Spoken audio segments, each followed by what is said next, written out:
The Steve Dangle Podcast with your hosts, Steve Dangle, Adam Wilde, and Jesse Blake. Let's go! For the first time since Game 4 of these playoffs, the Montreal Canadiens look like how we thought the Montreal Canadiens would look. And we let them off the hook. Don't forget, they lost. They got demolished by Vegas in their first game. I think it was 4-1. That's true. Okay. That's true. Fine. But this is 5-1. It's different. Yeah, bigger. It's different. Numbers much Completely bigger. different. Huge. So, like, what did we say about that? Did Tampa Bay just beat Tampa Bay? Oh, they certainly beat Tampa Bay, but I don't think the beatdown was as pronounced as it was on the scoreboard. Although the third period, Tampa did seem to find another gear and go, all right, that's enough of this nonsense, because after the 2-0 lead, Montreal gets one, and I thought they mounted some pressure. There was that like Shea Weber partial break. How did they get a 2-on-1 with the two guys with busted hands? Brendan Gallagher to Shea Weber. I don't get it. But it's true. Ow, I know. ow. It's like the worst possible 2-on-1 that team could have had. But they got it. It was a scoring chance, and they come pretty close to tying it. And Tampa just said, nope, that's enough. From the moment the puck dropped in that game, it's nothing against Montreal. It's just everything we said last episode. They have not played a team this good. Yeah, well, and pretty tough to play a team as good as Tampa. Like, of course. There's one team as good as Tampa. They're the reigning champions. They're literally the team to beat. I thought through the first 7 or 8 minutes, it was pretty like back and forth even. The shots were even. Montreal looked like they had some good forechecking pressure. Although, I mean, listen, the balance was in the favor of Tampa. But what I thought was interesting was the body language after that first goal went in. And because you felt like Montreal to that point was really in it. And then as soon as that goal goes in, they shoot a couple Montreal players' faces. And it did seem, they seemed like, oh no. Because they're going to have trouble scoring goals already. They know that. But was there a player in particular? I don't remember specifically. No, because I have a terrible memory with that sort of thing. Because there was for me. Okay, please. Carey Price. Interesting. Cernak got that goal, and it was just like he just sort of stood there. He did that like Maggie Simpson in a snowsuit, starfish thing. And he was just sort of, you could tell there was a moment where he's like, oh, the Leafs didn't do that shit. The Jets didn't do that. Vegas didn't even do that. Like it was Palat taking a hit to make a play and Cernak off the rush. Like you talk about all the guys you're worried about scoring on you. Like Cernak's probably not at the top of the list when it comes to Tampa. I don't even know if he cracks the top 10. And he flies in there. They're a different team, man. That's a different beast. Montreal showed enough in that first game, particularly in the first half, that they proved they can hang. Boy, I don't know how you win 4-7 against this bunch. Yeah, especially when Tampa's at home. Because for me on the ice, the game was lost with the line matching, especially with Toffoli and Suzuki and Caulfield. Because the Palat, Point, and Kucherov line, they were 3-0 in goals. Like they were responsible for 3 goals against that specific line. And that's just great coaching on John Cooper's part. And Luke Richardson and cameraman Jeff Ducharme, when he comes back, they're going to struggle in any game in Tampa just because John Cooper's going to send that line out each time as he did in game 1 against that other line. And if it's 3-0 in the first game, like who knows how much that's going to pile on through games 2 and then 5 and 7. To that point, Jesse, I was wondering about the line matches when they get back to Montreal. And by the way, it looks like, from what I'm hearing, it's looking like they're going to get 10,000 people into the Bell Center, which is cool. And full crowd tonight in Tampa. No restrictions on any seats. Amazing. That's great progress. I think what the thing is though, like if you're a Montreal head coach, and I'm not sure if it's Ducharme or Richardson at this point, what do you do even at home? Like you obviously line match somebody, but okay, so you line match Braden Point and Nikita Kucherov. Look, right. Look what else, and that's going to be a real challenge. And I thought there was one player on Montreal that I thought had it going in the first at least, and obviously scored a goal was Josh Andersen. That he was good. Although I mean, everybody was making a big deal about all the hits that he threw. Like 3 out of 5 threw him right out of the play. like completely made him absolute. Like they're even showing it at the intermission. Like, look at all the hits he's thrown. I'm like, yes, but the puck is 3 lines away. I'm not sure that's not adding value, but he did have the attitude, the force, you saw how tall he was. When Josh Anderson's on, you feel how big he is. He's like Eric Lindros, NHL 99. Just the best thing he did physically was the Habs' only goal. He took Mikhail Sergachev, who's not small, and he just went, my net. Yes. This belongs to me now. And that has to be the Habs' game plan for game 2. They got to crash the net, and they got to move bodies. Ben Sherratt also, I thought, was great for the Canadiens. He had a post hit, and then it was his slapper that was the goal for the Canadiens there off the bounce. And he had a couple nice hits. Like, crushed. Definitely looked good. Got to be smarter against Nikita Kucherov when Nikita's selling a call, though. Yeah, that butt end fake to this. I mean, Nikita had a couple, but the one where it looked like Sherratt hit him right in the face, and you see the replay after, it was like, missed him. Did you see that, Steve?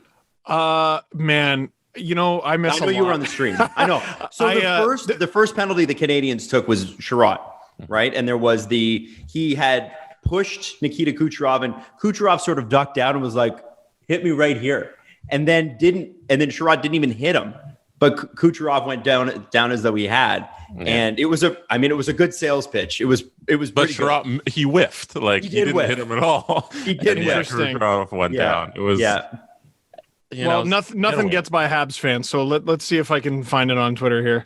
Yeah. It's actually spectacular. If you're a Habs fan and you had Kucherov on your team and he did that to another team, you'd be thrilled. Mm-hmm. I mean, it's a good move. Well, and then the slash from Weber, which absolutely was a penalty, and then later became a fine, doesn't get called. So maybe even on that front. Yeah, there's your makeup call from the refs because they don't do makeup. No, calls. Jesse, you can't call it that, or they get kicked out. Right? You can't retire them also, if they do that. Gallagher's head getting smashed into the ice.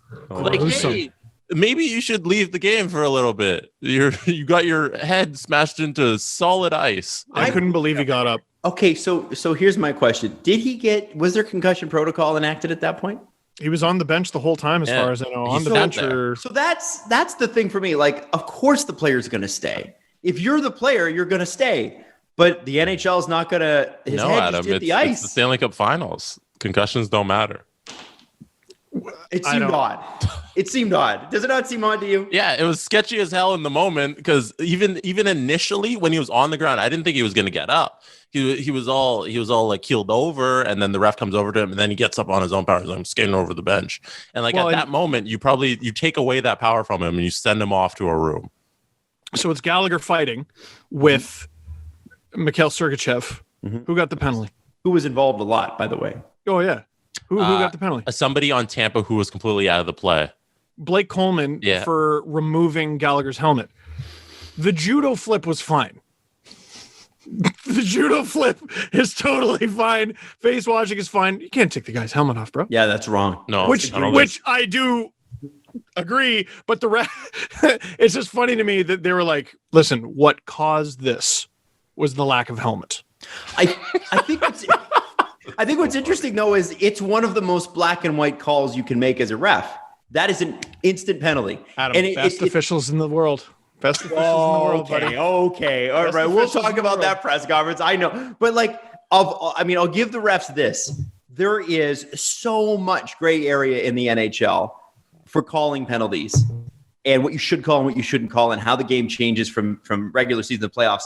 The helmet off penalty is an easy one. It's like puck over glass. It's an automatic. I know what to do there. That's easy. There's a penalty. Done. The whole rule book is gray area. Like slashing doesn't exist in some instances. You can cross-check guys in certain areas of the ice, but you can't in the others. Hooking only applies when it's egregious. You know what has ruined hockey? Not ruined hockey for me, but I notice it all the time, and it bothers me, and now it's going to bother you, is apparently you're not allowed to shove a guy offside. So, let's say there's a guy straddling the line, and players shove him so that he's offside. Sorry? You got to leave him. Yeah, you got to leave. Well, I mean, I suppose you could make contact. Well, no, if he doesn't have the puck, no, you bloody can't. And what you certainly can't do is shove him offside. You're not allowed to do that. And I see it every game.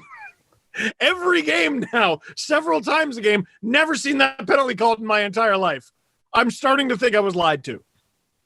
And it's just fine. You're allowed to do it. It's just fine. I've never seen it called.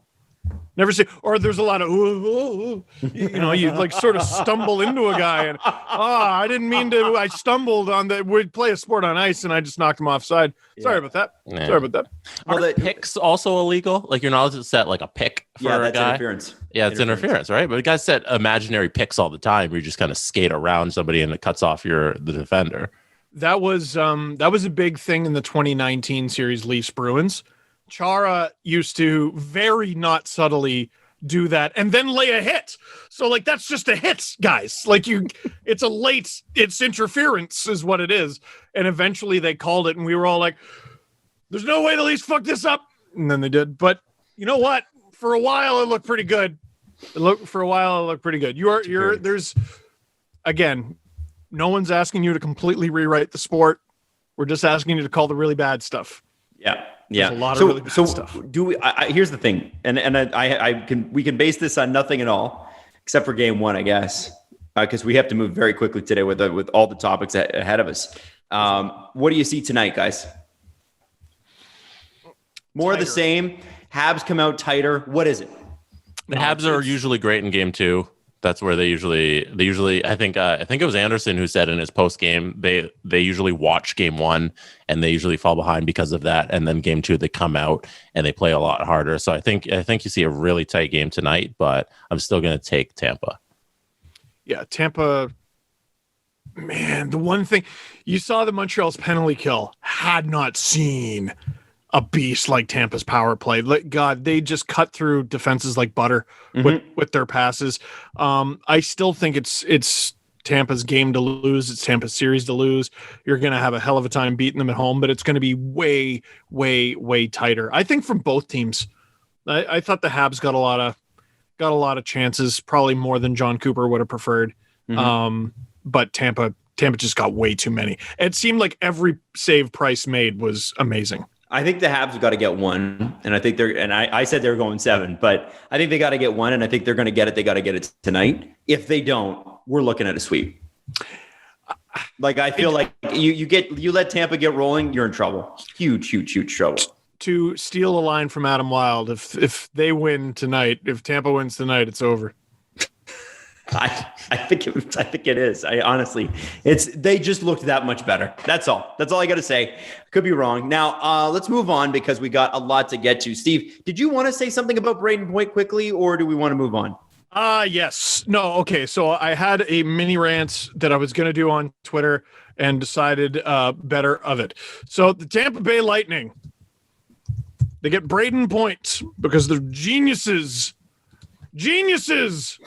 that they did not pass on 5'10", 183-pound dirty lying Brayden Point. You're neither of those things. In his draft year, he was probably much smaller than that. Maybe that's what he is now. Tampa Bay Lightning, such a good drafting team, right? They're so good. They're so good, so smart. In 2014, their 7th rounder has not played in the NHL. They had a 6th rounder, has not played in the NHL. Their 4th rounder was a guy named Ben Thomas. He played 5 games this season. Those are his only NHL games. They had 2 second rounders. Jonathan McLeod. Never heard of him. Hasn't played in the NHL. Dominic Masson. I have heard of him. Has never played in the NHL. Their 1st round pick from that year, 19th overall, Tony DeAngelo. Who is Tony DeAngelo? And in the 3rd round, 79th overall, Brayden Point. They lucked into Brayden Point. They fell ass backwards into Brayden Point. They got Brayden Point despite themselves, and I hate it. The NHL allowed this to happen. Someone was eventually going to pick him. A broken clock is right twice a day, and they nailed it on this one, and I will never forgive the rest of the league. Never.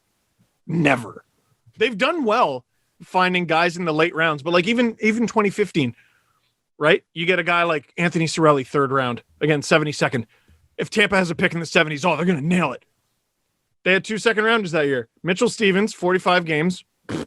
Matthew Spencer, hasn't played. First 3rd rounder that draft, Dennis Yan, hasn't played.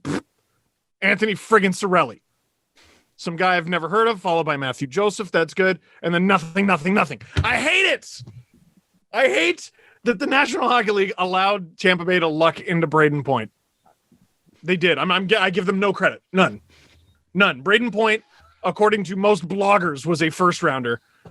And they're like, okay. And they got him in the 79th. I'll never forgive the rest of the league for this. I'll never forgive them. Done. Did you like that? Well, in keeping with your happy mood, let's bring up Gary Bettman and Bill Daly. Now, this was a half an hour press conference of lawyer speak, which, okay, so we find out that the Olympic schedule, they're not exactly thrilled about the fact that the Olympic Games are going to be in Beijing, and we've got a worldwide pandemic, and you can understand why they would think that, and I get that point. So the schedule, they asked, does the schedule include the Olympics? And at this point, they said, we don't know. We don't know. Okay. I could see them not wanting to commit to that. They know.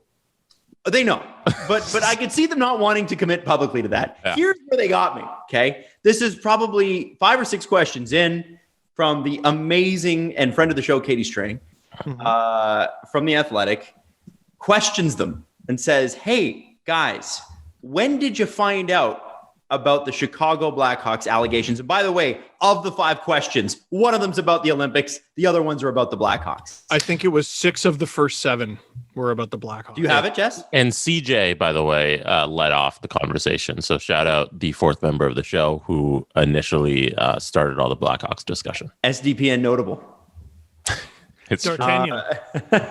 So Katie asks, so when did you find out? Where and when? And and Gary Bettman goes, well, this seems like it's a question for Bill Daly. And to paraphrase Bill Daly, he goes, well, I can't tell you when. All I can tell you it was fairly recently. You couldn't have told me that there, Gare. And I can also tell you that it was the Blackhawks legal counsel. And that was it. That's all we know. So fairly recently has to mean, what could fairly recently even mean? We don't know. That's the point. It has to mean before these filings were made, right? Because you have to give the other party the heads up, I believe, that you are filing this against them. Depending on what you're talking about, you could refer to 20 years ago as fairly recently. Yeah. You can refer to 5 years ago, 3. What's the cutoff? I don't know. Yeah, if we're talking about human development, 20 years is fairly recently. It's fairly recently. You know how many like ancient civilization scientists are listening going, hell yes. That's a good one. Now skip over all the hockey talk and get to history corner. Now, talk about Mesopotamia. No, I hated every answer they gave, and deliciously, like if you had to encapsulate Bill Daly like in a GIF, when they announced Mark Lazarus's name, he did what I did, but in reverse. When I heard Mark Lazarus's name, I went, all right, that's a Chicago writer. They're going to continue grilling them on the Blackhawks. And Bill Daly goes, all right, he's a Blackhawks writer. So I'm going to, on camera, go, yeah, I got a lot of faith that they're going to handle this well. That they're acting like a 3rd grader getting assigned homework. Yeah, no, they're going to handle this really well. Who doesn't trust Gary Bettman and Bill Daly? Come on now. National Hockey League, best hockey league in the world. Come on. They were talking about, all they did was name all the stuff that we did in the last episode. They're like, yeah, we've, and the Blackhawks retained something in Jenner, whatever the law firm that we mentioned on the last episode. And they're a law firm. That's basically what they're like. And that's what they do. It's like, cool. Genuinely taxing individuals. Taxing. That's why they get paid what they get paid, though. Remember that. Yep. That's why they've been in power as long as they've been in power. Their job is to piss you off so that the owners don't piss you off.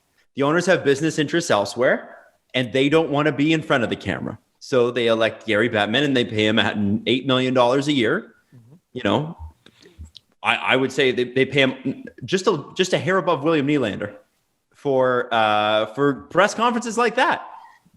And listen, $8 million sounds great, but you wouldn't want to be Gary Bettman for $8 million, would you? It's a shitty job. That's a shitty job. Imagine having to regularly call Eugene Melnyk to calm him down. I don't think so. Not for me. Thank you very much. He's been doing it since the early 90s. Can't be that bad. Some people are meant to be. It ain't me. That'd be like somebody. Listen, there's people that went to, that actually signed up to be leaders of countries. Fuck that. Who would ever want to do that? No. Terrible job. Anyway, long story short, I think this is what these guys do. I'm not totally surprised by it. But they did say something interesting about women's hockey. And this is something that we've talked about with Haley Salvian before. Basically that, somebody said, like, where are we at with that? Because you had mentioned that you wanted to play a role in this. And Gary Bettman, to his credit, said, well, we'll play a role in as far as we're invited to play a role, right? But at the same time, and I think he correctly stated, it would be better if both sides got on the same page. Now, I'm curious about what's going on behind the scenes with the PWHPA and the NWHL. I wonder if either side feels like they've made progress. And if they do, then there's no reason for them to give up what they're doing.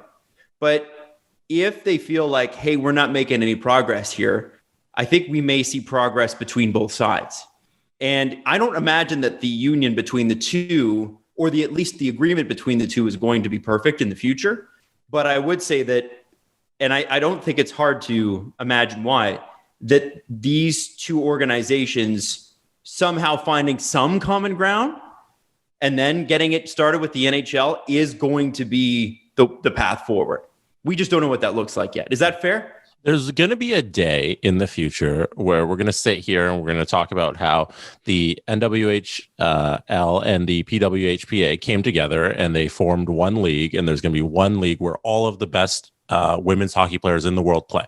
That's going to be get paid a livable wage too, and they get paid a substantial amount, more than a livable wage, because that's what they deserve. Because they're going to be professional athletes, going to be playing on the biggest stage, and there's going to be one league where all of the best women's players play. And we just have to get from now to that point, because that's the inevitable conclusion for this whole thing. And we're not there yet. And clearly by Bettman's statement and his comments on it, it's not that maybe they're not close, but there's still work to be done. But that's the end result of this whole thing. And we're just kind of waiting for the two parties to come together and the right pieces to be in place for those worlds to collide and that one great league to be made. The one thing the NHL has always maintained that is no matter what, they're not going to go compete with another women's hockey league, meaning that they're not going to start one when one already exists. Mm-hmm. That's what they've said. They could change, but that is what they've said in the past. And you could see why they don't want to go in. First off, it divides your market, right? You subdivide a market. Hockey is a niche sport as it is. Women's hockey needs to be developed properly. And if you have competition in that arena, it can cause a lot of issues. Beyond that, you look like Goliath coming in and crushing David. Like you literally, it's like a steamroller. They're not equal playing fields. And the NHL doesn't want to be seen to be crushing another league. So I'm curious with Bettman saying that. I'm not sure it changes anything, but it did make me wonder if there had been a fairly recent conversation between the three parties, the NHL, the PWHPA, and the NWHL. Maybe not directly with each other, but I'm curious is the one thing I wanted to know is, has anybody sat at the table together yet? Or sat on a Zoom call together yet, just to see, is there anything common here? Because I don't know for sure. Because because if there is, that's real progress. Mm-hmm. I'm sure if you get them in the same room, I'm sure there's got to be something that there's enough there between all three that we can figure this out. I don't know if they've had something like really formal, like a summit or a barbecue meeting. I don't know if they've had anything like that, but publicly, like at least, sort of scouring Twitter and how everyone's interacting, there does seem to be more friendliness between the two parties than there perhaps has ever been. And you'll always get, people on, the NWHL side or the PWHPA side who go, oh, I have friends over there and I have friends over here. And we've always been friends and it's no problem. We're just doing it two different ways. And they can say that publicly, but I know what I've heard. I know what I've seen. I know what I've read. I know. I just know. There has been animosity, but I thought the comment was interesting from Gary because it seems like they're getting along better than they have in quite some time. and his progress. And I wish that had been highlighted, but it's not like. Well, maybe he doesn't want to start anything and then have it go back. That's the thing. Right? That's the thing. So if it was a non-lawyer speaking, perhaps they would highlight the fact that, hey, NWHL has taken some amazing strides. PWHPA both, have adapted during tough times and have, bolstered a robust business model, and they're incredibly talented and this and that and that. But, I hope they get along. That's all he can muster, unfortunately. Well, and maybe that's all he can concretely say. And maybe there's something high level. It just made me hopeful. Is that weird? No. I thought, okay, well, he's saying it, so that means he said it to them, which means everybody knows sort of what has to happen here. He was asked. I know. That was good. I thought the questions asked were very good at that press conference. As I have to move us forward as quickly as I possibly can here. Jesse has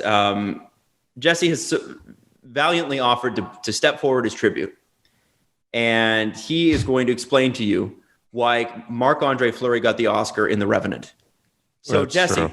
Can you explain your thoughts on Marc-Andre Fleury and his Vezina Trophy win this season, announced yesterday? Well, last night, there's probably only two stories that came out of the NHL Awards. Connor McDavid is the first unanimous Hart Trophy winner since Wayne Gretzky. And then Marc-Andre Fleury wins the Vezina over Andrei Vasilevsky, which, as Adam referenced, is exactly like the Leonardo DiCaprio's Revenant win in the 2015 Oscars, because it wasn't that he won for his best performance or that even he was the most deserving that year, or even the movie was good. The movie was good, but it was more of a lifetime achievement award. Yeah. And especially when we look at the stats this year, the basic numbers: 31, 10, and 1 for Vasilevsky, 26 and 10 for Fleury. Shutouts were 6-5 for Fleury. There you go. Save percentage, Fleury got it in 928, Vasilevsky 925. But if you look at the play, you look at goals saved above average, which is essentially the war for goalie goals, like how many goals you saved above the baseline of 0. Vasilevsky was 20.96. Fleury was only a 20.12.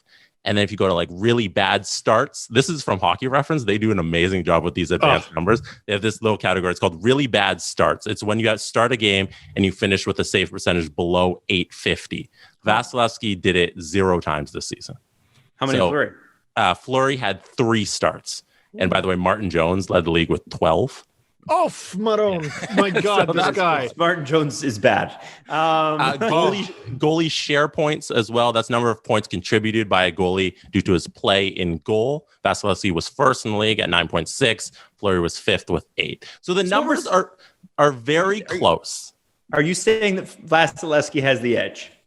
The numbers are very close, and that's why Marc-Andre Fleury was able to get the Vezina this year. But the edge that was given to him was the fact that he's 36, he hasn't won a Vezina yet, and that when he walks into the Hall of Fame, on his resume is going to be a Vezina trophy. We're running out of the number of years where Marc-Andre Fleury could win a Vezina. So in this year where it's so close, and the fact that there's ways to justify his victory, the tie goes to the guy who's probably not going to be up for the award anytime soon, again, because his career is ending. And the 26-year-old, as opposed to 36-year-old, loses out by a hair. So here's the question then. Are we going to give it to the best goalie, or are we going to give it to a guy who's played really well for a long time? So what does the NHL want to do?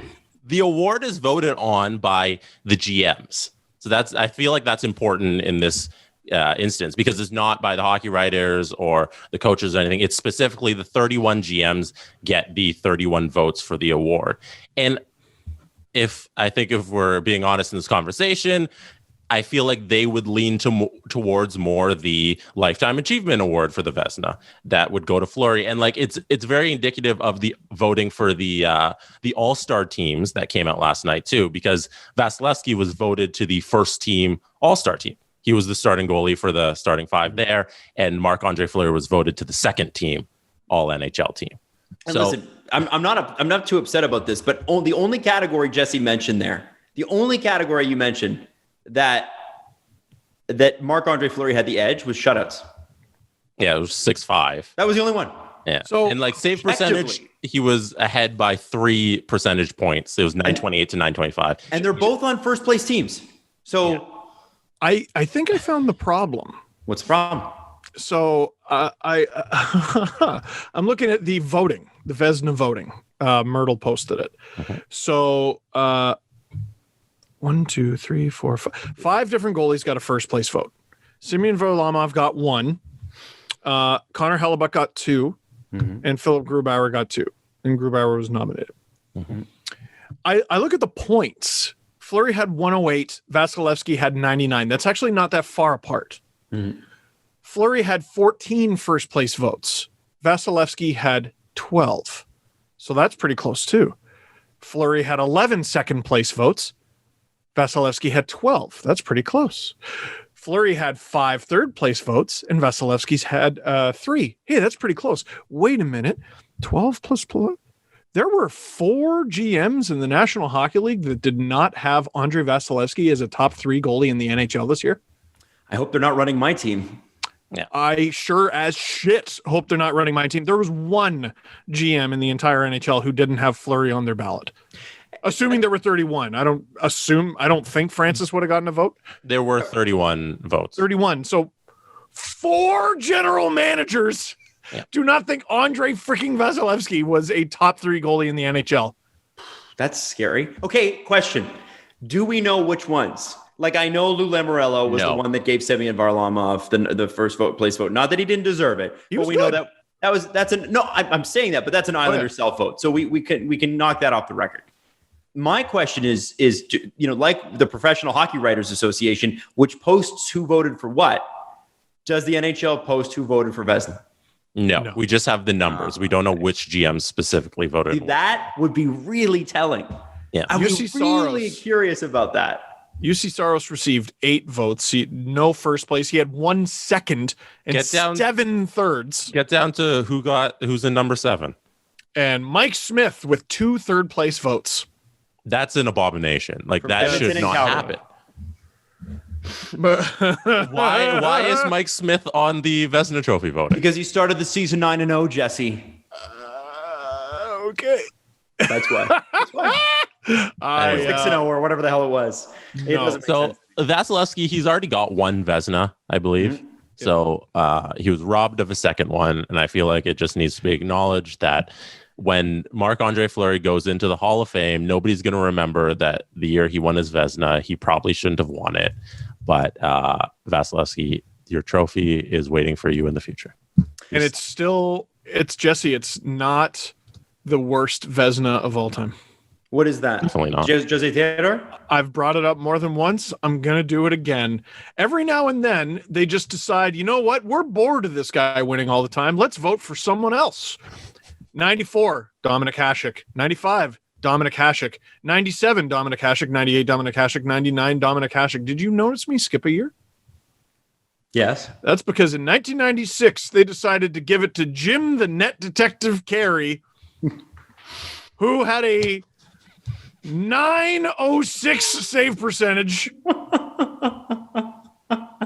and just a kind of good record on the Washington Capitals. He was 35-24-9, which is good. It's good. It's good. Not 40 wins. It's good. What?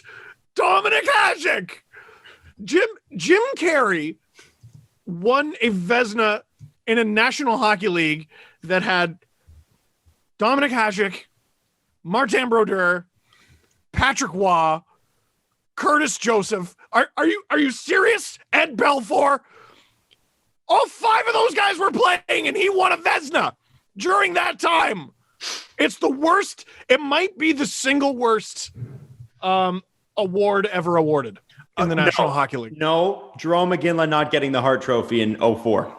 So there was an argument for Theodore. Now, I don't know if these you know what? We'd actually be able to find this out on Hockey Reference, but it might take too long to do it. It'll take too long. So I think Hockey Reference has the votes. Theodore had a very, very, very good season. Jerome McGinley had a very, very, very good season.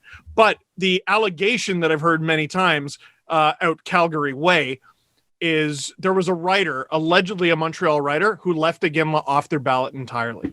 Oh, and that's why he lost. Oh, and okay, that's part of the reason. You've told that before. Probably part of the reason why we have writers who now have to put their results out there, right? Yeah, and kudos. Frank Saravalli, I think, is the head of the Pro Hockey Writers Association, and today he tweets. He's like, "Hey, here's the full. You can check out everyone's vote." Everyone's vote. And I appreciated Andrew Berkshire's tweet. Did you see that one? Well, okay. Yes, it was. What was Rob it? Rossi from The Athletic was talking about how there was an anti-Penguins bias. That Crosby wasn't going to win the Hart. Show. Now, I don't know that I don't think Rob got a vote this year. Did he get a vote? I mean, every member of that organization puts it in their bio. Let me see.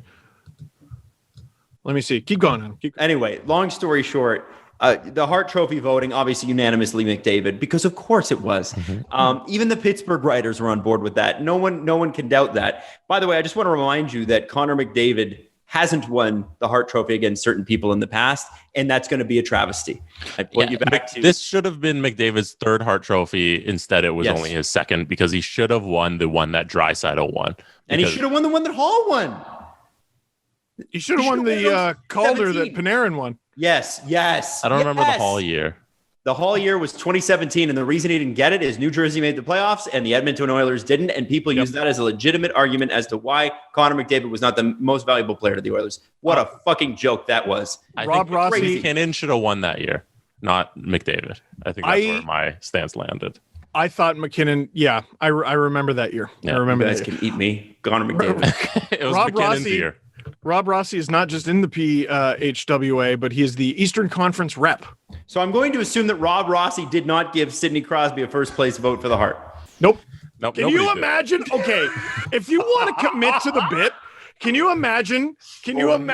How great it would be today if McDavid had 99 and Crosby had the 1 and it was Rossi? Rob Rossi. You know what? I want to have him on to ask him why. I want to ask him why he didn't. Don't you want to ask him? I want to know. Be like, Rob. I think we know. Rob, also, Rob, did you fight Barry Trotz? Because we all remember that video too. Self-internalized hatred of Pittsburgh. Oh, man. That's the problem, is that Pittsburgh just does not get enough attention. We do not talk enough about how talented the Penguins are, and have not for the last 15 years. Per capita, Pittsburgh gets a ridiculous amount of attention. Yes.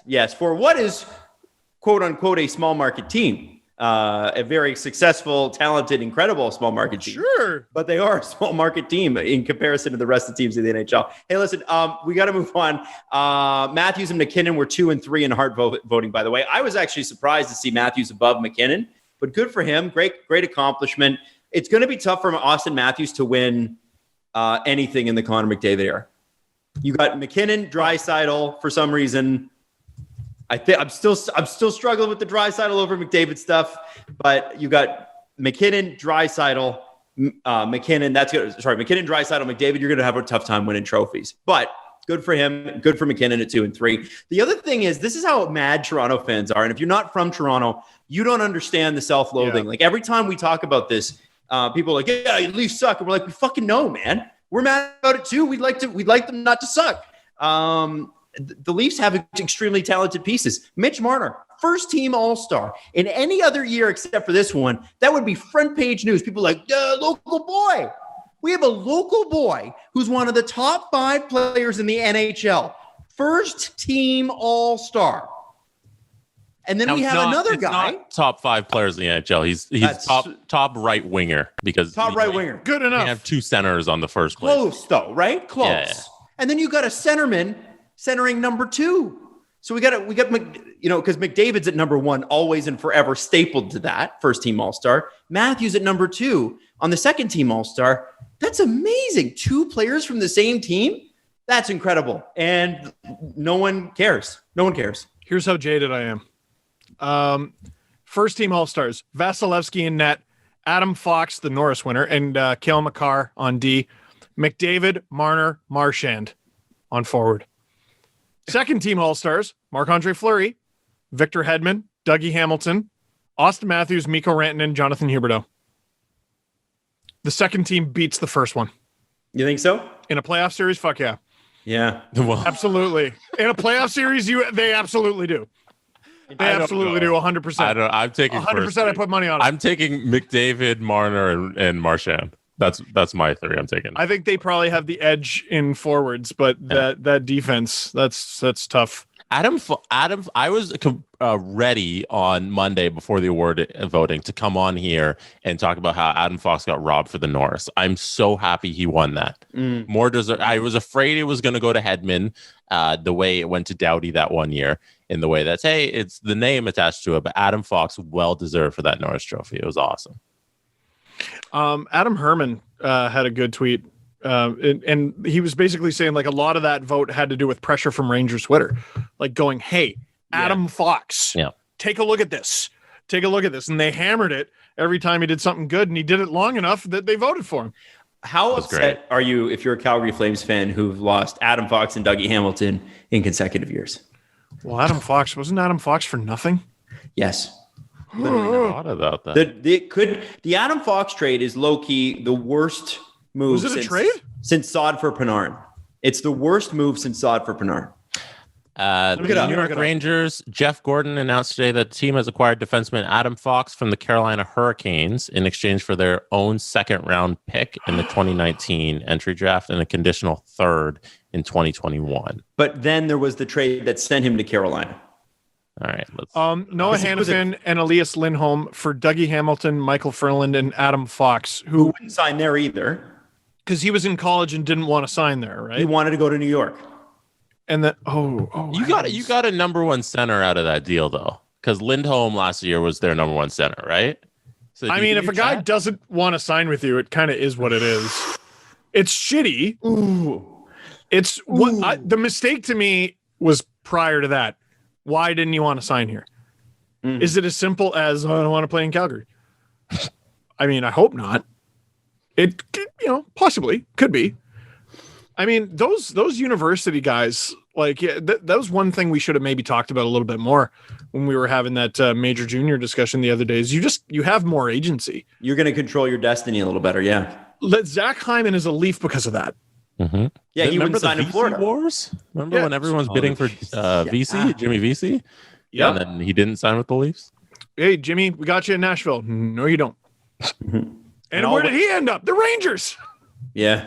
They always seem to get these kids. Well, I think, isn't Adam Fox isn't he a native New Yorker? Isn't he from there? Let me look. I thought there was something to that. Maybe that was Shattenkirk. Jericho, New York. Yeah, there it is. So he wanted to play in New York. So he's playing in New York, and now he's won the Norris Trophy for the Rangers. I just think, Carolina, I think in the Carolina trade with New York, I think they knew that they weren't going to be able to sign Adam Fox. So it's like, okay, we'll take this asset. We also get Dougie Hamilton. We're happy to see if we can get something for it. That's second and third. Oof, Maron. That's real bad. It's not great. I think the Calgary trade's better. At least you got something out of that. I guess. Also, but you lost Hamilton and Fox in the same trade. Yeah. That's there's going to be a conversation that we're going to have on this podcast this summer about how the Hurricanes are screwing themselves with some of these players because they're apparently unwilling to shell out any money for these guys, and they could be losing a whole bunch of their UFAs this year just because they're unwilling to pay them. Apparently, Martinook's dad was on Facebook saying, "My kid's done here." Yeah, and I was like, "Ooh, that's a bold statement." But I know that from what we've heard, Svechnikov was at least offered, was it 8 years at 7.5? Mm-hmm. So at least he's an RFA, so they have some control there. Yeah, but I mean, it'd be interesting to see what happens in Carolina. We're gonna have to. I think they're one of the most fascinating franchises in the whole sport. They have this crazy fan base that, for years and years and years, people are like, oh, how are we going to get people to Carolina? How are we going to get people at the games? Then they win a cup. Then it's like, the Cam Ward years where you're like, oh boy, we're just mediocre. We're going to keep signing Cam Ward. And then post-cup Cam Ward years. But the Tom Dunyan years have been amazing. But off the ice, it's like, dude, we're going to grind you for every goddamn dollar. And every damn dollar. If they, maybe this is the right tact. Maybe the Leafs should learn a few things from this. But they grind their stars. They really do on their RFA deal. So it's very, very interesting. I do want to. Sorry, go ahead. Well, no, I was looking at their cap friendly. I'm like, yes, but surely they've mortgaged the future. Nope, they have almost all their picks. Right. I hate my team. Don Waddell, man, GM of the year every year. Okay, He's fucking awesome.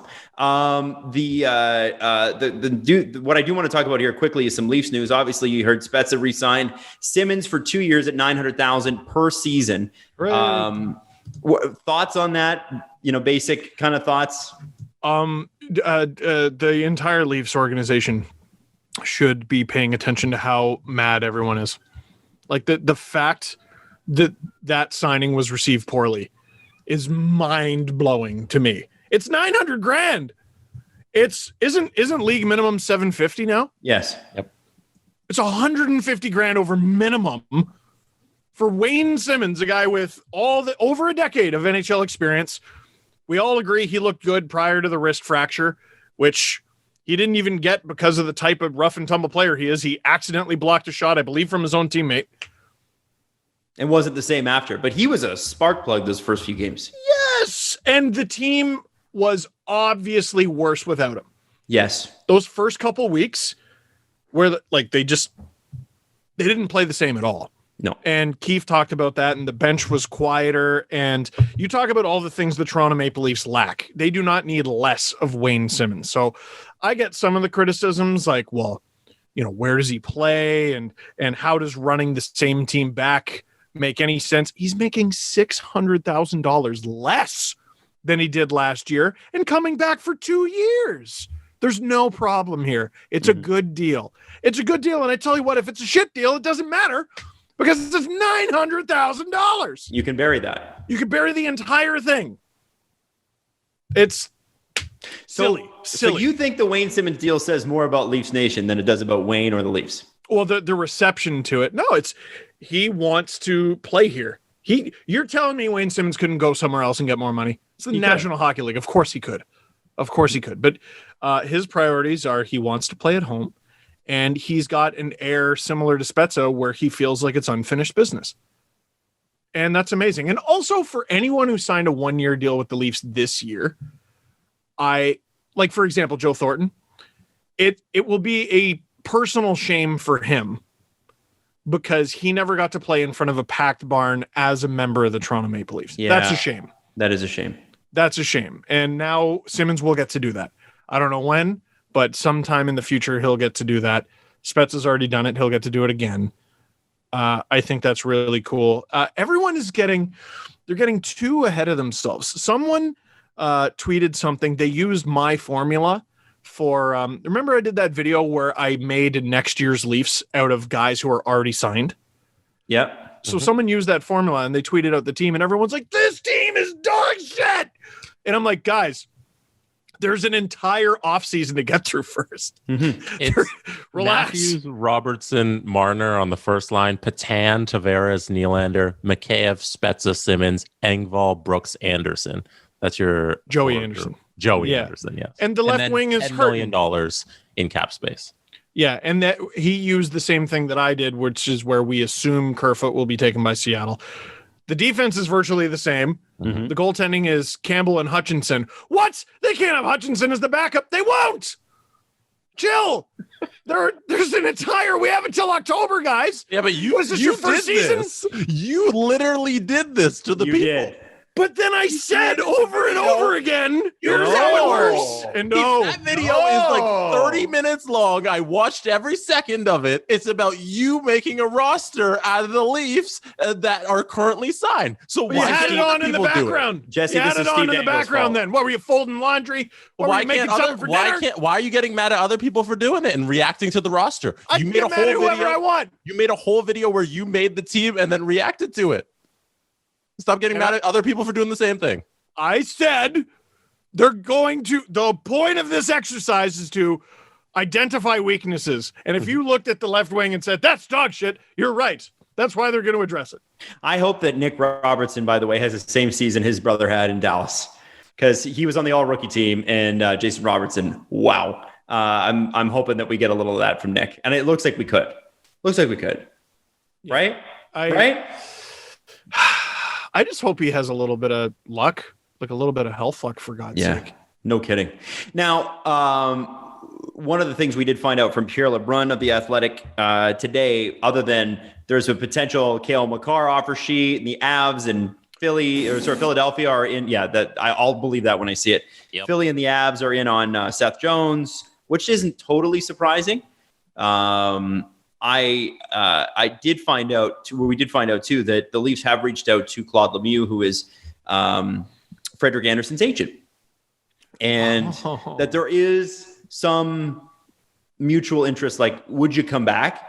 And the answer is yes, but we don't know if they'd be able to find a number. I'm not going to lie. I'm shocked. Yeah, I am too. So my question is, and I think that's the Leafs keeping every door open. What's an acceptable amount of money to bring Freddie Andersen back at? Money in term. Oh, boy. Is it $2 million over 2 years? $2 million per? Well, that's a huge pay cut. 2 times 2. They know how healthy or not healthy he is, right? So, but they also know how good he can be. The team you can trust the most with a Freddie Andersen contract is the Leafs. So I will say that. He is nothing but question marks at this point. So if the Leafs brought him back, I would have confidence that they're at least correct about his health. Like, say what you want about their complete lack of success in almost everything else. They've had some pretty good rehab projects. Guys who have recovered from injuries quicker than usual. Guys who have rehabilitated their entire careers. Take a Tyler Ennis, for example. So, I would be, I'd be encouraged by that. But you have this. There's an excuse built into every transaction they make. They're top heavy, right? Mm-hmm. And to have Jack Campbell be your starter, which I think he more than proved he's capable of. To have him be your starter is a situation you couldn't ask for. You couldn't ask for a better situation than having a quality starting NHL goaltender for the same price as Ilya Mikheyev at 1.65. So you're going to now bring back Freddie Andersen. You're going to force that player to be backup. You bring Andersen back, he's the starter. Right? Freddie Andersen is a starting goaltender. No. Well, no, not anymore. Well, then you don't bring him back. Well, no, that's possible. No, Steve, that's not true. You can say to him, listen, Jack Campbell is the starter. Yeah. If Andersen is willing to split the net with Campbell, we have an agreement. And if he wants to negotiate for more than Campbell, absolutely. You've had a longer career. You've proven more than him. But your stock took a hit. You're not getting no $5 million. And you're probably not going to get term. I think anything longer than 3 years is 3 years is the max for me. 3 years sounds long. Can I read you something from the article? 3 times 3 is interesting. But yeah, sorry, Jesse. It is nevertheless revealing that the conversation happened and that Lemieux told the Leafs that Andersen is absolutely comfortable coming back and sharing the net with Campbell. That's from his agent. That would be a wonderful situation. And tell you what, you want to share the net? Here's $3 million. I would give him $2. $3 million is too much. You can't afford that. I don't think you can afford to spend $5 million on your goaltending. I don't know that they can afford $3 million for a backup. What if Freddie goes, here's what could be a wonderful financial decision for him. Mm-hmm. What if he goes, okay, I spent a lot of money this season with my performance and with injury trouble. No one has any friggin' money anyway, and no one has any cap space anyway. Why don't I sign in Toronto for a year, maybe 2, at a low price, say 2.5. Mm-hmm. All right, we'll meet in the middle, 2.5. And then once you prove, hey, I can still do this, you go and you make your money. When the cap goes up a little, or at very least, if the cap stays stagnant, people have. And you're good. Money. But if you're a good goalie, there's money for you. Absolutely. But like, he's just an enormous question mark. Anyone giving him term after this past season is that's his AHL that's a wild rehab decision. starts. The rehab starts were terrifying. Anybody that watched those Marlies games, no. There's not an asterisk on those. They were awful. He wasn't ready. He tried to be ready for the playoffs, and he wasn't ready. I don't care. As good as your last game. I don't see it. I don't see it. If he's willing to split the net with Jack and take a massive haircut, welcome back, Freddie. with open arms. And like it's at the $3 million number, it's 4.6 total on your goaltending. Like I think that's very reasonable when you have a team like Montreal who's spending $13 million on 2 goalies. I agree with that. I just think that with the other goaltending candidates available, I think you can spend that $3 million better. I'm telling you, go back and watch those Marlies games. Yeah, but who are you getting for $3 million out of the UFA pool? You're not getting Grubauer. I don't think you're going to get Grubauer. You're in like Big Save Dave is a name I was looking at as a guy who could split the net with Campbell. He's not as good. Big Save Dave healthy, I don't think is as good. No, let me run down the UFA goalies just real quick. Grubauer, Smith, Reimer, Brian Elliott, Chris. Go slower. Start over, go slower. Philip Grubauer. Too much. Mike Smith. Too much. James Reimer. Interesting. Brian Elliott. No. Tuukka Rask, not going to be a UFA. Too much. Chris Drieger. Interesting. Pecorine. Might be too much. Too much. Jonathan Bernier. Interesting. Yaroslav Halak. Interesting. Linus Allmark. Very interesting. He'll probably get too much. More than $3 million. I'd give him 4. I'd spend $5 million if it's Linus Allmark. I bet he's going to get. I think he's going to get 5. So then it's 6.6 on your goalies total. That's not bad. That's not bad. Now, Allmark in a bunch of those names, they're not signing to split the net with Jack Campbell, and I don't think making Jack Campbell your backup again makes any sense. I think you can. I think it's more. I think they're going to be chasing dollars.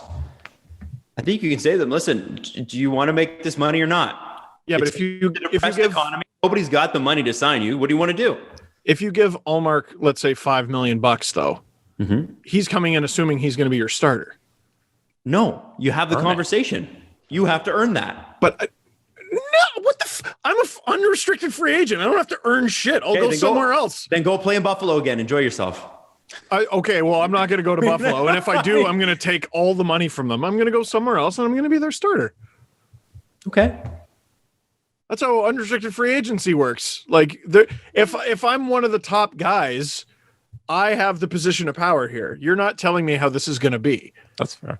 If you tell me how it's going to be, then I don't sign with you. Okay. Oh, you're going to split the net with Jack Campbell? What the? Did you see how good I was on the goddamn Sabres? And what I would say is, did you see how good Jack Campbell was? Yeah. Right. Sounds like you got a goalie already. Sounds like you got a good goalie already. Why don't you play him? Well, why don't you play 35 games and we'll see where that gets us? No. Okay. You got to remember, you're pretty good. You're negotiating with someone who's. You're assuming that this is going to be a huge buying market, which you've said on previous shows it's not. No, you've said, Steven, guys get that. Money. Linus Allmark is not a top guy. He's one of the top free agents this offseason. He was the only goalie when I was writing down the list, and there's 4 more on the list I wanted to give you guys, but he was the only one that sparked your ears. So that's interesting. Okay.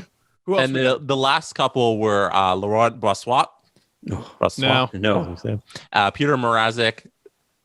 Maybe. Too much. Devin Dubes. No. And Antti Ranta.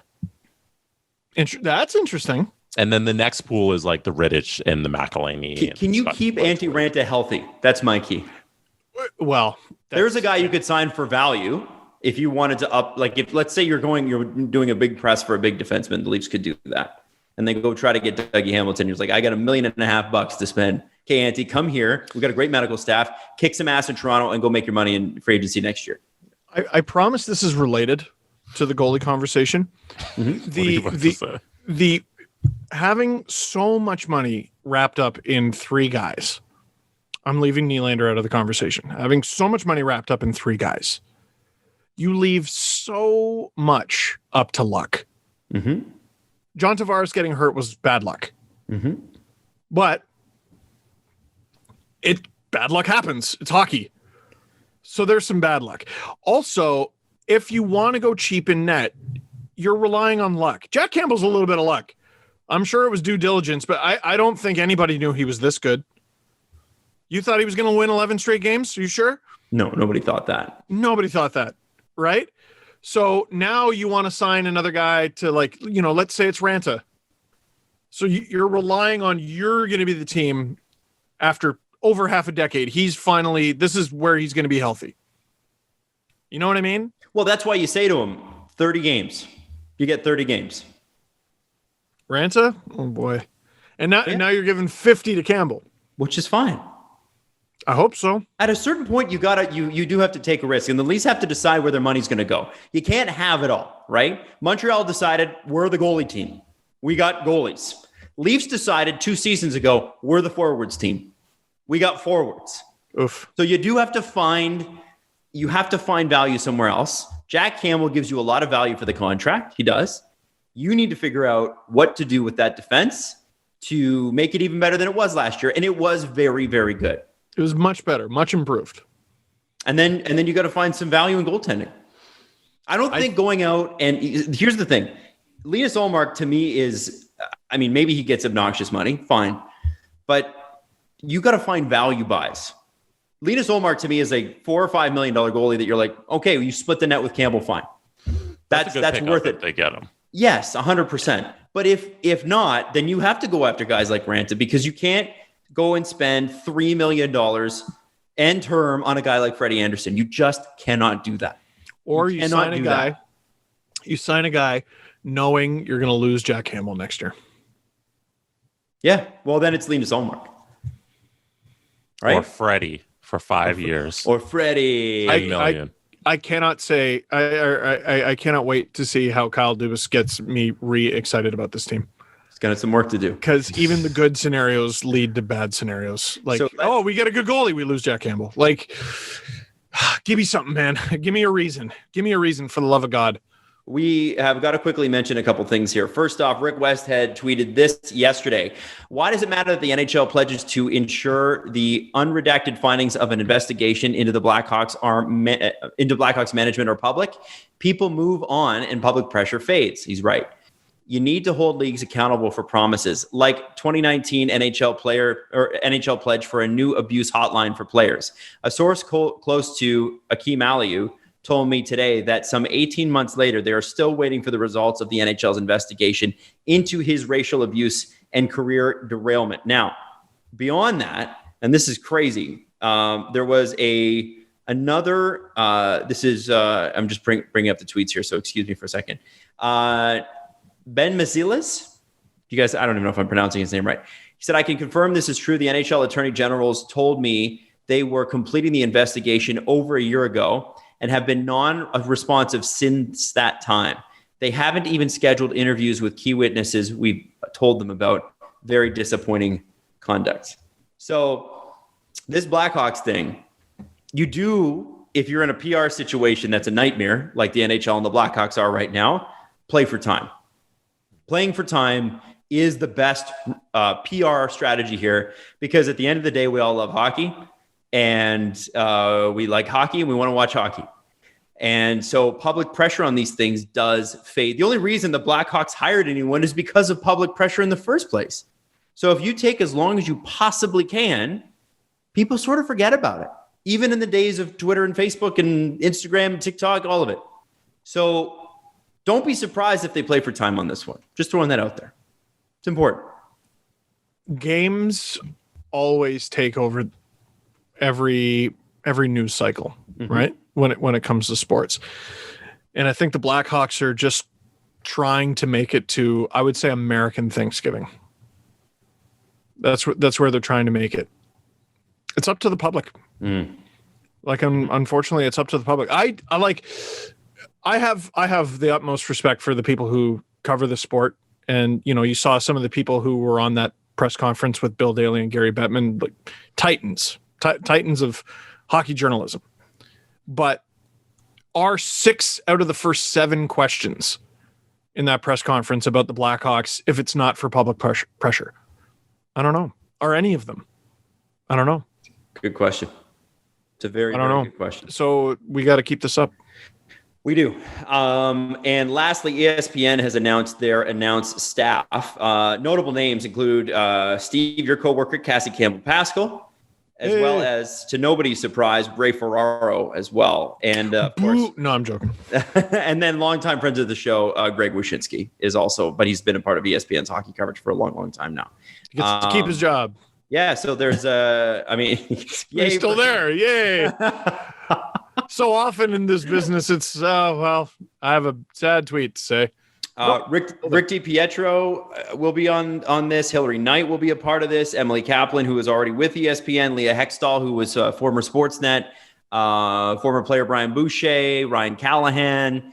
There's some really interesting names here. And the name that we definitely need to talk about is Mark Messier. Gretzky got TNT. Messier, ESPN. What is the best cookie shop in Bristol, Connecticut? That's a good question. Because we need to know, and we need to order him cookies from that cookie shop and ask him to take a picture with those cookies above his head. Listen, I'm interested because ESPN and TNT, they're going for big fish when it comes to names. Big fish with Messier and Gretzky. And those guys are just not known for being good on a mic. You know, Messier seems to turn it on for like commercials and stuff. Like, you know, he's entertaining enough in those Lay's commercials, but like, can you be entertaining on a panel every intermission? I'm fascinated to see it. It's not that they weren't good hockey players. We all agree they were great hockey players. Can you entertain me? Can you, like, I don't know if Bieksa ever finished top 50 in Norris voting, but he's entertaining. You know, I'm interested to see how they do. Jesse, thoughts? I'm going to be watching. That's for sure. Yeah. If I have the choice of the American coverage or the Canadian coverage, I might pick the American ones just based on my interest in seeing how they handle it as opposed to what I've seen up here. You know, Can you watch a game with Beef Stangle? I hope so.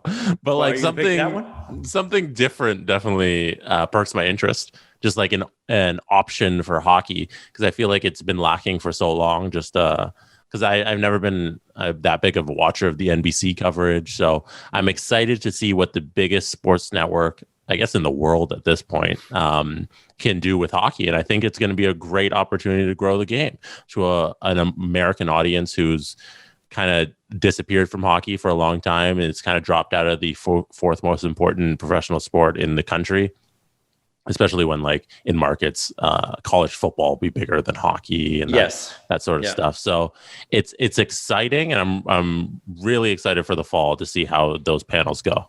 Did either of you guys watch the entire segment of Stephen A. Smith with PK Subban? No. Oh, because I haven't gotten around to it either. No. Apparently one of them called him Cole Caulfield. Ooh. Which is not their name. As a joke? I don't know. I missed it. I don't know. I saw people talk about it, and all I saw was I got his name wrong. But I didn't see anyone go like, this is freaking great. I don't know. I got to get around to watching it.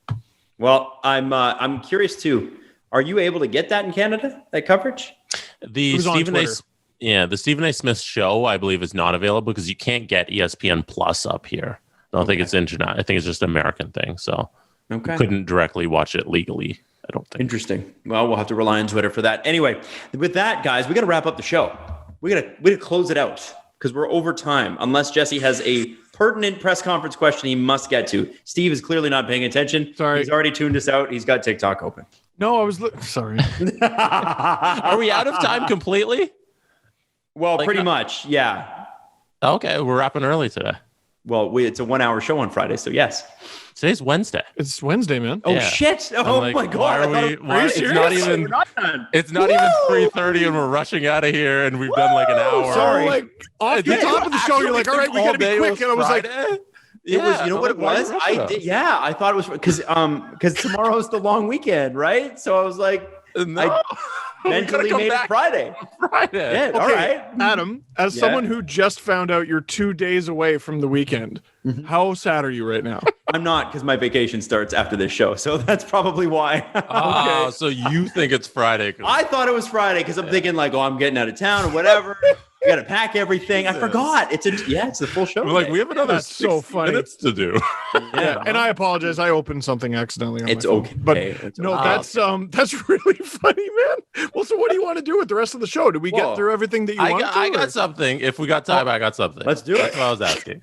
What interferes with your happiness? Is it something that you feel like is preventing you from achieving your goals? Like, so for instance, for me, before I was able to actually talk it through with a therapist, serious anxiety issues, things that I would spin out of things before I would even walk into a room. Like there'd be a meeting and I'd be freaking out about how the meeting was going to go before I'd even walked in. BetterHelp will help you assess what your needs are and match you with your own licensed professional therapist. And as somebody who's taken multiple years of therapy, it's so worth it. Now you can connect in a safe and private environment, super convenient, and you can start communicating in under 48 hours. It's not a crisis line, not a self-help book either. It's professional counseling done securely online. You send a message to your counselor anytime. You get timely and thoughtful responses. Plus, you can schedule weekly video sessions. And we're talking about licensed professional counselors who specialize in anger, family conflicts, LGBTQ plus matters, grief, self-esteem, trauma, sleeping, anxiety, stress, depression. Anything you share is confidential, it's convenient, it's professional, and it is affordable. Now you can get 10% off your first month by visiting betterhelp.com/STP. Again, join over 1 million people who have taken charge of their mental health. Be one of them. It's betterhelp.com/STP. Summer's here and hotter days are just around the corner. Keep cool with the help of our friends at Manscaped, who just launched their 4th generation performance package, which includes the Lawnmower 4.0. That's right, you heard that right. 4.0. Complement your summer grooming routine with a trim from the leaders in male grooming. The sun is shining and calling your name, fellas. Join over 2 million people worldwide who trust Manscaped and get ready for the summer. You got to get Manscaped, and you can get 20% off plus free shipping with the code DANGLE, DANGLE. Just check that out. It's super easy. Now, here's the thing. First off, the new Performance Package 4.0 includes the Lawnmower 4.0. Truly the GOAT of all men's body trimmers, and goats would know they're hairy. Their 4th generation trimmer features a cutting-edge ceramic blade to reduce grooming accidents thanks to advanced skin-safe technology. That's trademarked. The Lawnmower 4.0 also has a 7,000 RPM motor, a new multifunction on-off switch, which can engage a travel lock and gives you the ability to turn on a 4,000K LED spotlight so you can be a little bit more precise. And, you can put a little sunshine on it. You know what I'm saying? Did I mention the trimmer is waterproof too? So in the shower or in the sun, doesn't matter. Lawnmower 4.0 is the best trimmer for you. And like we said, get 20% off free shipping with the code DANGLE at manscaped.com. That's 20% off plus free shipping with the code DANGLE at manscaped.com. Stay fresh this summer and shine with Manscaped. Okay, so I think this will be fun. Adam, bless you. Today, the National Hockey League announced that content creator Josh Richards will serve as special advisor to the NHL as a voice of the fans, with the goal of growing the league's youth audience. In this new advisory role, Richards will make appearances at NHL marquee events and share creative ideas regarding future NHL events and initiatives as part of the league's fan development efforts for the next generation. Who is this? Josh Richards. Now, if you don't know Josh Richards, many people probably are not familiar with him unless you are of a Gen Z and you are much younger. He is a TikTok star. Verified. He is verified TikTok star. He is from Toronto, grew up as a Leafs fan. And on Thursday, July 1st, not tomorrow, which will be not Saturday because today is not Friday, Josh Richards will be speaking with Commissioner Gary Bettman. They'll be having a one-on-one conversation that will be available across the NHL social and digital channels. So I'm going to share my screen here, and I want you guys just to take a look at Josh's TikTok profile and give your thoughts on how you think this fan development partnership will go and what you think of his TikToks and Josh Richards himself. So Josh is the NHL's Drake. Kind of. That's a good way to... Like a brand ambassador. So right away I was like, oh no, I'm an old because this guy, so he's here to recruit a younger audience for the NHL, which they need. And he's got 25.3 million followers, and I've never heard of him, which to me tells me I am old. Yep. I'm old. Like it's nothing against this guy. Why would I watch him? Boy, he is handsome. He sure is. Okay. He's and he's doing his. Can we turn the volume up? I want to know what he's mouthing to. I don't know if I could. Can you guys hear that? Yeah. Yes. Well, no, actually, sorry. I heard him for a second. Yeah. He's got a podcast with Dave Portnoy, and I know a lot of people are not digging that. So am I here So I gotta learn this because okay. All right. Yeah, I can't hear him, man. Yeah, I can't hear anything. So what does he do? Does he do dances? What's his thing, Jesse? Like, what's his? He does TikToks. Okay. He dances. No. He does content with Portnoy.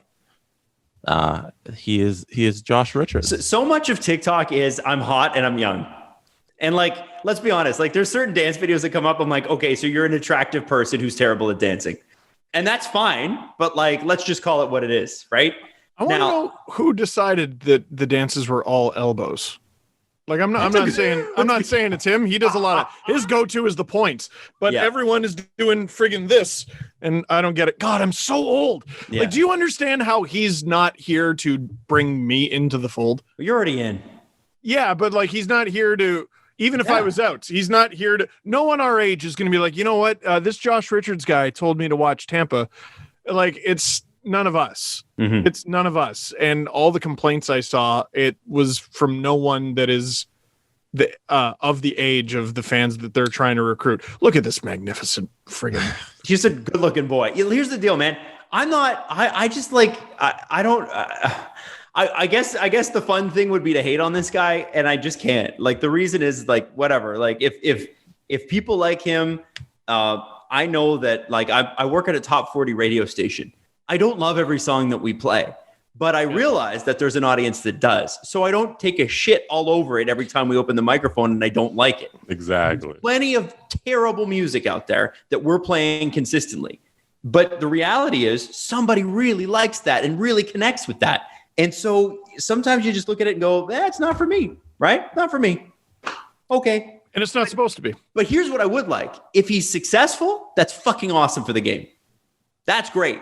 Because we had Sean Fitzgerald on eons ago. It was actually only 2 years ago, but eons ago, before the pandemic, right when Don Cherry was fired, he was talking about before the lights go out. Remember, he was talking about how hockey registration is down, even in Canada, and we've got a huge demographic issue, and we do.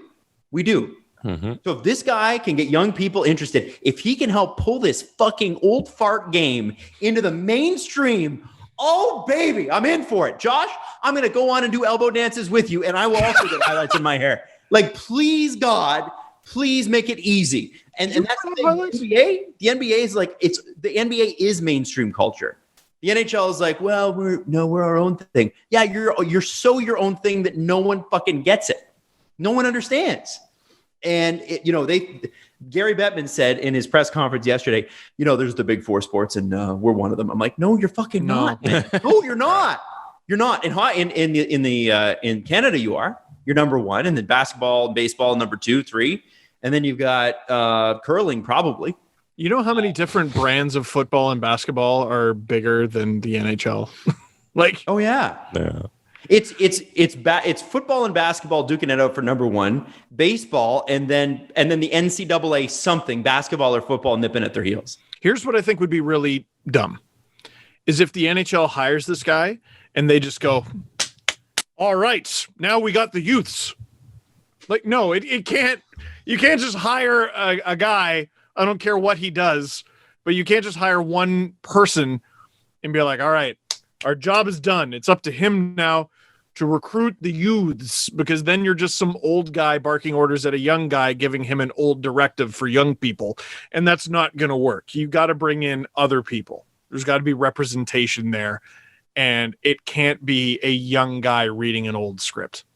Yeah. I'm excited to watch the interview with Bettman tomorrow. Like, I think that's going to be a starting point for where this goes, because it could be a lot of fun. And I think it's a very smart move to hire a TikToker for your league. Like, hey, why not get a Toronto-born hockey fan who has 25 million followers on TikTok to represent your league? That's kind of fun. Listen, you can criticize him. You can criticize the decision. Just make sure it's not because you're old. You know what I mean? Yeah, exactly. Like, make sure your criticism is based in something other than I'm old and I don't get it. I hope it goes, Gary, do you wheel, bro? Yeah. Like, I hope he asks questions like that. Just make him uncomfortable. That would be great. Yeah. Then I'm in on this guy. I'm following him. I'm going to do all the dances. I want him to ask, like, him to ask those style questions, but for Bettman to be authentically Bettman. And go, well, there are many types of wheels to get around. And, there are large tires and plastic wheels, and there are all kinds of ways to get around. And I don't prefer any of them. They're all equally good. I hope he asked him, he's like, Bettman, what's your game like? How many biddies you pulling at the bar? Biddies? Biddies. Yo, Gary, you talking at any hens right now? Like, just God. It would just be funny to see that. I don't know.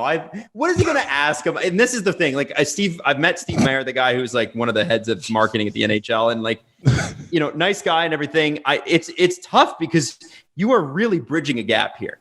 There is a huge, and this goes for media companies too. We're all run by people that have no idea what the hell's going on in terms of these TikTok things. Like, you think you feel out of touch. Imagine your dad who runs the media company looks at that. He grew up on Led Zeppelin. He doesn't know what the fuck this is. Like, this is crazy. And so you have to, like, there is a huge chasm, whatever you want to call it right now. And I'm very curious to see how this goes. This Josh Richards thing could be the most fun thing about the NHL next season. This could be a great story. I'm a member of like the NHL's media list kind of thing. Like, I can get the Zoom invites and all that stuff. So if a media availability goes out for Josh Richards and we can get him on the show, he's coming on. Let's get him. I'm gonna put in a request. So we'll see. I want to talk to him. I've always wondered with those guys too. Like, Steve, you can name the first video that truly went viral for you, right? Yes. Yeah. Yes, I can. What was that? Well, the reason I took long to say is there are, like, I had a video hit like 20,000 back in like 2008, and to me that was viral back then. That was viral back then. So what would that have been? It was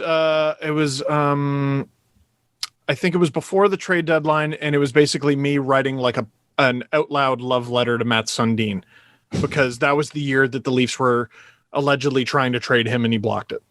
That's how long, by the way, Steve's been doing these. Josh Richard, he probably was not born. No, I don't even know. Steve's been doing LFR videos since Sundin was a Leaf. And think about that, right? And then people are like, I just don't understand why he's so upset.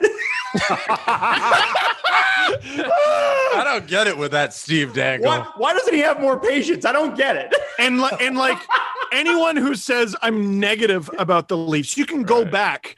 And I was like, positive. Why is everyone complaining about a third for Jamal Mayers? He's gritty. He'll be great on the third. Like, I remember actively defending that trade. They traded, I think it was a third to the St. Louis Blues for Jamal Mayers. And that was 2007, I think, 8, possibly. Like, and this kid was like 6 years old. Maybe. He might have been 6. Like, he might not have started elementary school yet. I don't know. So knowing nothing about him, and then you just pulling up his TikTok where he does like little shakes the dicey dance. Like, it doesn't appeal to me, and it's not meant to. Boy, right. What happened to us? We used to be cool, man. We were never cool. No, but I don't know. It sucks. It's being in your early to mid, whatever the hell age I am, 30s is brutal, because no older adult looks at you like you're anything. And all the kids are like, beat it, old man. So I'm just we all just huddle in our own little age group, and, to keep out of the cold. And we don't know what to do with ourselves in the world. We're lost. It's so difficult for you, Steve. It is. I hope all the 33-year-olds are okay. Yeah. It is. Listen, man. Listen, I'm never going to be cool to that kid. Yeah. No, maybe. But sure he's cool to a bunch of kids. I guarantee he's heard of you. He grew up in Toronto. I guarantee he's seen an LFR. He's a Leafs fan. Yeah, I might have seen it and hated it. Who knows? It doesn't matter. He's heard of you. Maybe. Should we do the press conference? Sure. I don't know, Adam. Do you have time? It's Friday. No, we have time. Jesus. Okay. Can I just say this? It's my first day off in 6 months, and I'm really tired. And okay. So just to give you an idea, I slept yesterday for 2 hours during the day, And at 8:30, I was like, I need to go to bed. I was really like, I don't know what's wrong with me. I can't get motivated for anything. Yeah. Oh no, I can't get motivated for anything. I'm like irritable. There's so much I don't know what's going on. So anyway, what I'm going to do is hang with my daughter, and I'm really pumped about that. And that's all I'm going to do. And if you made a TikTok dance instead, I could, all elbows. And I'm going to bring my podcast gear up to the cottage that I'm going to, and I'm going to podcast from there. So there, fun. That's what I'm doing. Cool.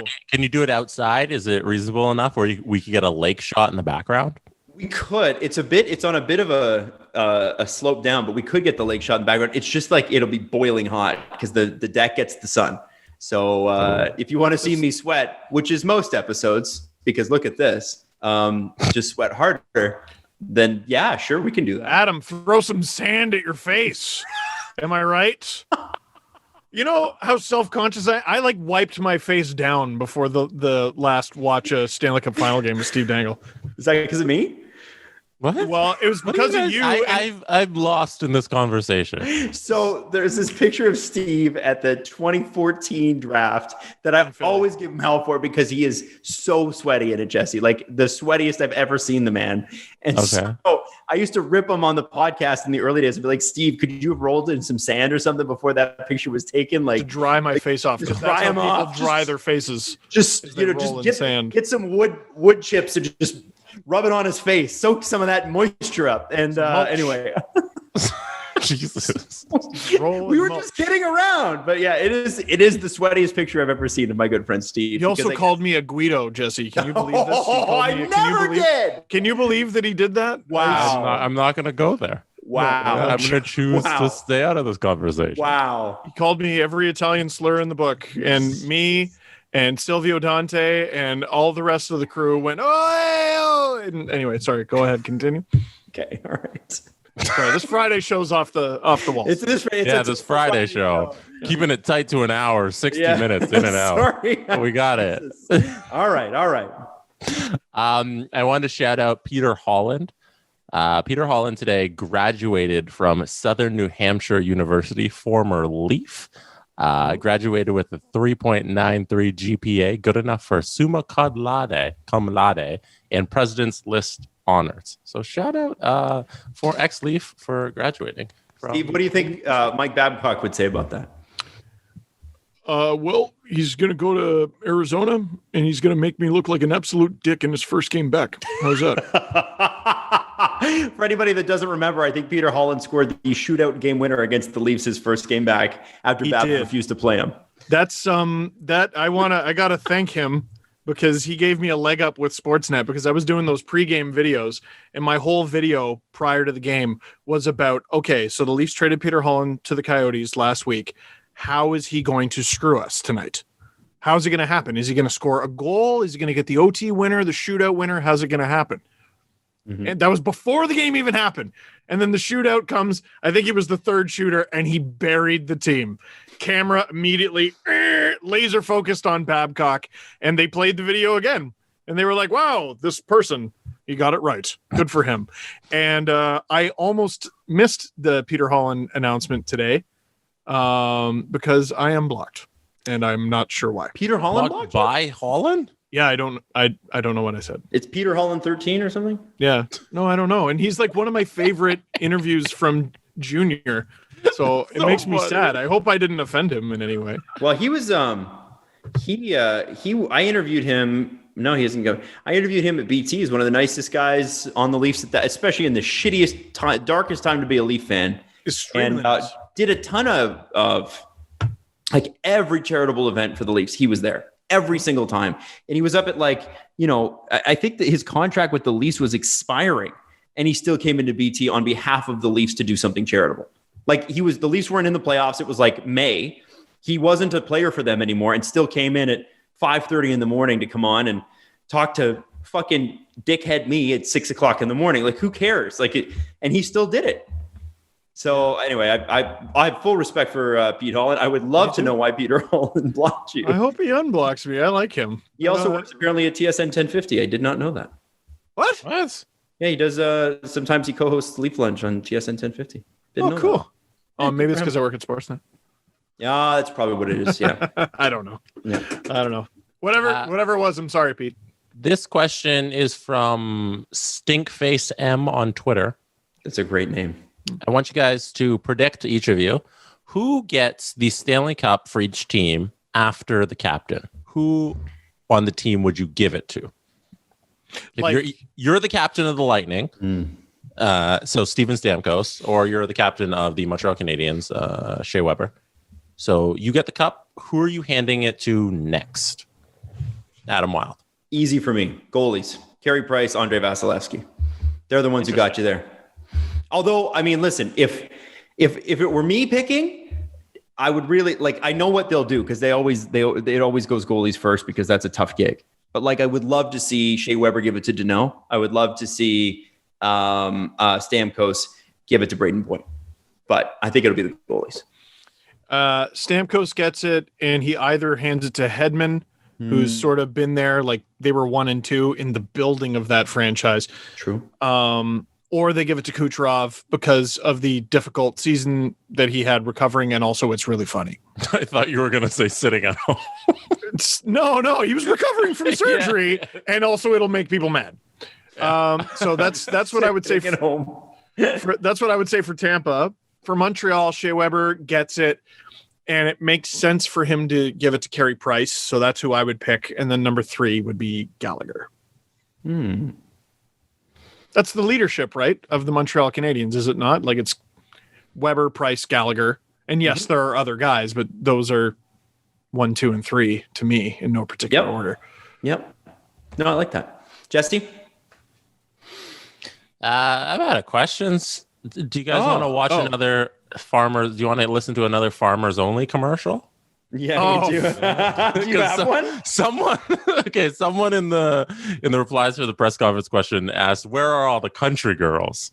So that was from Cobalt 900. So that got me reminded of Farmers Only commercials. So if you want to watch one, I can pull one up. Please do. So for context, who's we? I recently discovered that Farmers Only was a dating app, and you guys showed me, and I was just like, God, this is so incredibly niche. And I sort of trashed it, and a bunch of people reached out after, and they're like, I met my wife on Farmers Only. I met my girlfriend. I met my long-term partner. I met this, I met that. So because Farmers Only, it speaks to a very particular audience. If you're a farmer, it's unlike any other job. Well, and it's tough out in rural. Hey, my name's Cheryl. I only live 56 kilometers away. Are you down for love? It's tough. It's tough out in the boonies. So we have 3 options here. Okay. We can watch Farmers Only, the fishing date, Farmers Only, the riding date, or Farmers Only, let's go mudding. Which one do you guys want to watch? Mudding. Oh. Okay, we'll start with mudding, but I might need to hear the fishing date too. I also want to hear fishing very badly. Okay, give me a second here. I bet they fished on their own property because they have a lot of property. What's that like, I wonder? No. They weren't standing. Well, if they were standing, it was in a boat. It's more romantic in a boat. True. Very Ryan Gosling, Rachel McAdams. Or maybe the first date is on land. Second date is in a boat because that's levels, right? Could be. Whoa, you want the first one to be in a boat? What do you take me for? Okay, here we go. Are you guys ready? Mudding. Let's go. Okay, mudding. so first of all, we got a guy in a convertible. I don't know about him. What a goof, right? Well, farmers do have a lot of farmers do have a lot of money in assets. Why don't we watch the commercial and see where it goes? All right. I got a story about it. I got a story about that. They couldn't have found a street with no pylons? Okay, sorry. Here we go. Tell you what, you're a lucky girl. There's a lot of girls that want to be riding in this car. You just won the date lottery. Yeah. Corinthian leather. I have to find myself a country boy. On that note, I was thinking of a vegan option for dinner. And you ought to know, this is my first convert. Enjoy your car. Woohoo! Let's go,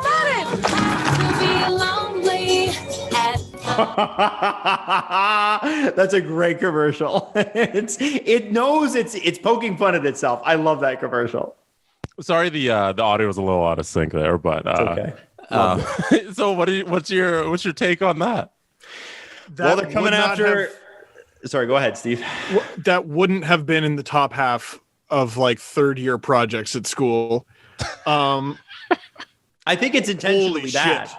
It's supposed to be funny. But like there's something Snakes in a Plane has that doesn't. What? Like, you know what I mean? Snakes in the Plane is intentionally bad. That was, I don't know, something about that made me want to die. I don't know what. Speaking of which, I thought the convertible might belong to the farmer, because when those guys sell their tractor equipment, they're flush with like hundreds of thousands of dollars cash. No. And my cousin is an Acura dealership salesperson. And he said that this guy walks in, he's about 50 years old, and decided that he was going to sell a tractor and continue farming or whatever. But he just sold one. He had $350,000 in cash, and he just dropped it on an NSX, brand new cash. Wow. Just said, Cash. and he drove it away, and he parks it in his barn. It's fucking crazy. Like, it's, oh my God, bro. Yeah. It's like I said, it's a different world, just different world. Are you guys I ready like the for happy- the fishing date? Well, Ready. I just want to say I really enjoy the happy ending where instead of being in the convertible driving Bluetooth wearing vegan guy, she went with the country boy, and you know he's a country boy because he had a stripy shirt and a cowboy hat. She had a stripy shirt too. They're stripy shirt lovebirds. They're a match made in farmer heaven. There is nothing wrong Holy with that. shit, these commercials. Jesse, you have to turn the volume on, my good friend. Fishing date. You guys ready? Ready. Something about the lady with the life jacket. It's not going to go well. It's not going to go well. This is the worst date I've ever been on. Right there. Bet my shoes cost more than your stupid boat does. I nailed it. I am not touching your worm. No more blind dates for me. Somebody say me, get off, get off, get off, get off.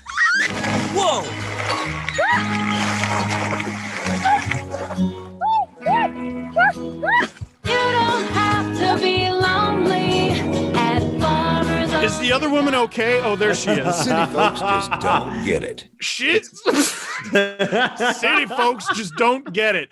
Yo, you know, okay, did I nail it or what? So the first commercial, I'm like, convertible. The guy driving is a douchebag. Boom, douchebag. What was the first thing I zeroed in on? Girl in the life jacket. Life jacket. You know She why? has a life jacket. Because country people don't give a shit about safety. Woo! Let's get out there and drown, everybody. Come on. Hey, do you want to be safe or you want to be cool? I'm here for a good time, not a long time. FarmersOnly.com. What? The identifier, the primary identifier for the city girl was the life jacket. The secondary one was the shoes. And, the first and thing like we saw the was the life heels and jacket. the jeans. There was a whole ensemble. All secondary. The first thing you saw, I pegged it from the shoreline, Jesse. We were standing at the shore, and I said, life jacket, city girl. And I nailed it, didn't I? Nailed it right off the bat. Boy, you know what? I will say, I think they're nailing their audience, though. They are. Absolutely. This is what you do. Imagine wanting a girl with shoes. Couldn't be me. No, I want one with boots. Yeah. Imagine a girl with jeans. I know the other one had jeans, but it's not those jeans. You know? Oh, God. That was not intentionally bad. That was just garbage. I think that because you got to understand there's a difference when you are from the country. City people are fucking ridiculous. Oh, I know. Their values don't square with yours. Hey, Adam, city people?